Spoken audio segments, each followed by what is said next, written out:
আচ্ছা, এই পুলিশের গাড়িটা যাইতে দেন, এই পুলিশের গাড়িটা যাইতে দেন। এই গাড়িটা এখন বের করছে কেন পুলিশ?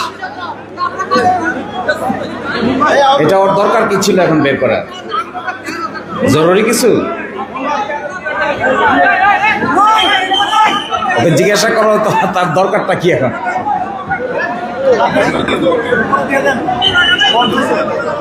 এই গাড়িটা যাইতে সুযোগ করে দেন।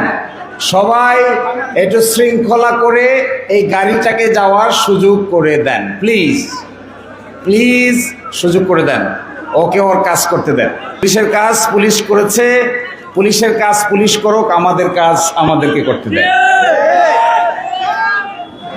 তো বলছিলাম যে আমি আজকে শ্রদ্ধার সাথে স্মরণ করি তাদেরকে যারা বাংলাদেশের সৃষ্টি থেকে আজ পর্যন্ত বিভিন্ন আন্দোলন এবং সংগ্রামে বাংলাদেশকে প্রতিষ্ঠিত করার জন্য জীবন দান করেছেন। তাদের প্রত্যেককে আমি শ্রদ্ধার সাথে স্মরণ করি।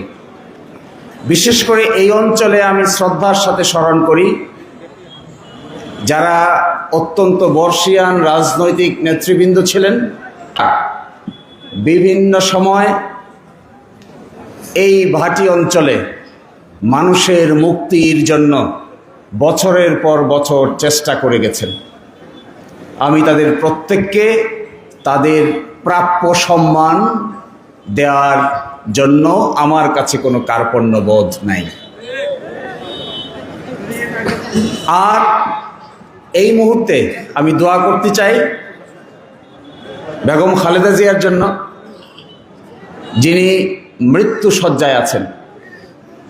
আমরা সকলে মিলে দোয়া করতে চাই যে আল্লাহ অথবা সৃষ্টিকর্তা, আমরা যে যাই বলি না কেন, যেন তাকে রোগ মুক্ত করে আমাদের মধ্যে ফিরে আসার তৌফিক দান করেন।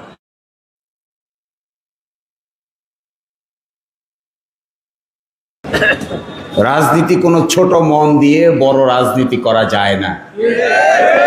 রাজনীতি করতে গেলে আকাশের মতো উদার একটা হৃদয় দরকার হয়। রাজনীতি করতে গেলে ধর্ম বর্ণ নির্বিশেষে একটা উদার পরিবেশ তৈরি করতে হয়। আমি মনে করি এই ভাটি অঞ্চলের রাজনীতির একমাত্র কেন্দ্রবিন্দু হওয়া উচিত হিন্দু মুসলমান একসাথে মিলে এই ভাটি অঞ্চলকে আমরা একসাথে গড়ব। এটা আমাদের রাজনীতির মূল কথা। আমি মাঝে মাঝে অবাক হই, রাজনৈতিক নেতৃবৃন্দ মাইক হাতে পাইলে গালি গালাজ শুরু করে দেয়।